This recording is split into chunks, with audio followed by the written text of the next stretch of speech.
guys, we are here at Bodge, Mabalacat. So we will present you the new model of our big bikes, the Bodge DS 800X. So napakarami pong features ng motor na ito. Isa po siyang rally. So more or less parang adventure din siya. So makikita nyo mamaya along the way na discuss natin, makikita nyo yung difference ng isang rally at saka ng isang adventure. Pero more or less parang magkatulad lang sila. So ito, meron siyang features na makikita nyo, meron siyang steering damper. So makaramihan naman sa ating mga nagbibig bike, alam nila kung anong use ng steering damper. Napaka-importante po nito sa highway. So ibig sabihin po nito, kahit gaano kabilis yung takbo ng motor natin, ma-minimal natin o maiwasan po natin yung pagwabol po ng ating manubela na cause po ng ating aksidente. Yun po yung napakalaking gamit po ng ating steering damper. So meron po siyang camera sa harapan, kung makikita nyo. So kaakibat po ng ating camera sa harapan, automatic yan, meron po siyang navigation. So hindi na po natin pinoproblema sa biyahe yung maglalagay ka ng cellphone mo dito, iniisip mo pa pag umulan, so mababasa siya, so hassle masyado. So ito may navigation na siya. Dito mo na sa screen mo makikita sa panel po niya yung navigation nyo. So doon, hindi na po natin problemahin mo. So napag-usapan po natin yung mababasa, umuulan. So meron din po ito available na features na heat grip. So kung may heat grip po siya, meron din po siyang heat shield. So napakalaking bagay po yan. So kahit hindi po malamig dito sa Pilipinas, makakatulong po yan pag nagbiyahe po tayo ng umuulan. So napakalaking tulong po nito, no? So meron po ito ng suspension sa harap at sa likod po nito is KYB. So ang gumagamit po ng KYB na mga suspension para sa ating kaalaman ay yung mga malalaking pangalan po sa industriya ng mga motor. Actually, hindi lang po sa mga motor ginagamit ang mga KYB.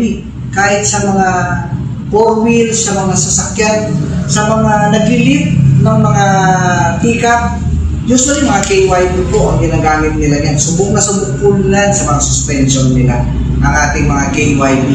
Yun. So ang kanyang fuel tank capacity po is nasa 24 liters. So kaya-kaya po nito na kahit maghapon po kayo mag-trail, maghapon po kayong mag-rides, yung 24 liters po natin is kaya-kaya po niya. So nabanggit po natin ng malayong biyahe, meron po siyang TPMS na tinatawag. Yung tire monitoring niya.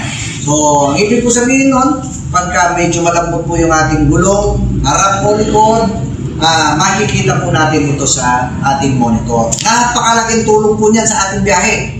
Pag sobrang tigas po ng gulong natin, sa harapan, sa likod, nakaka-apekto po yan sa takbo ng ating motor. Kung malambot naman po yan, alam din po ng mga kasama natin nagmumotor yan, napakalaking epekto po yan sa takbo natin sa pagmamaneho natin. Isa pa, kapag malambot ang ating mga gulong, possible tayong madulas or sa fuel efficiency, napakalaki po ng epekto niyan. Pag malambot o sobrang tigas po ng ating gulong, no? So, ito po, may built-in auxiliary na rin po siya. Kasama na po yan, pagbibili na po natin siya, no? So, wala na po din tayong iniintindi, meron na din po siya auxiliary light, no? So, ibig sabihin, kahit ito, may Y-Connect siya.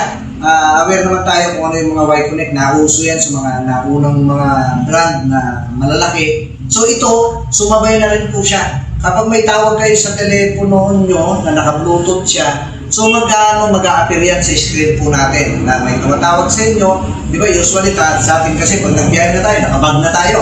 So hindi mo makikita kung may tumatawag sa iyo, hindi mo na naririnig since naka-helmet tayo. Dito, makikita mo siya na may tumatawag. So aware ka. So yung mga emergency na calls, so wala na tayong problema doon. Makikita nyo na yung tawag sa atin. So, ipapakita ko sa inyo, no? At my height, nasa 5'7" ako, no?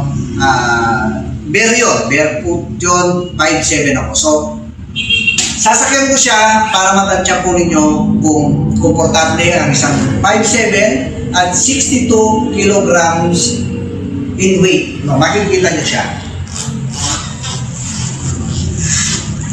So, ayan. So, napakagaan po niya kumpara mo sa katawan ko po na ito with 62 kilograms na napakagaan po niya na ayan po siya. Tapos, medyo tingkayad ako, pero kapag nag-drop ako ng one side, so flat-footed naman ako.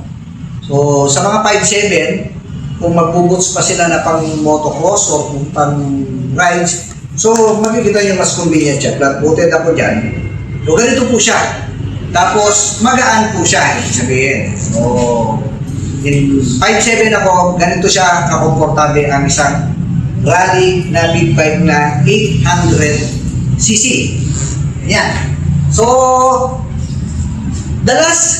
sa lahat po ng pictures na sinabi ko sa inyo, sa ganda po ng motor na ito po ang presyo niya. At 480,000, meron na po kayong ganitong motor. 480,000 po na SRP. So, hindi po kasama doon ang registro. Yun po yung SRP niya, 480,000. Mapapasa inyo na po itong 800 rally po natin. No? So, meron din po tayong mga financing. Meron po tayong mga agapay sa pagpipinance natin na bangko. Kasama po dyan ang BPI, AUB, at saka security bank po natin. So, meron po din tayong down payment dito is 144,000. Kasama na po lahat doon. Nandun na po yung registro natin, nandun na po yung comprehensive insurance natin, kaya wala na po tayong inaalala. Ang monthly po natin is 17,170 sa loob po ng 3 taon yon. No? So, mapapasa atin po ito. So, yun ang ating bagong modelo na Bosch DS800X Rally. So, kung gusto nyo kontakin kami at na mga kasama ko dito sa Bosch, ito lang po yung mga numbers namin. So, kung gusto nyo naman mag-visit dito sa branch namin, ang aming pong lokasyon ay nasa MacArthur Highway, Barangay Mabiga, Mabalacat, Pampanga. Tapat po kami mismo ng LTO Mabiga. So, see you soon guys!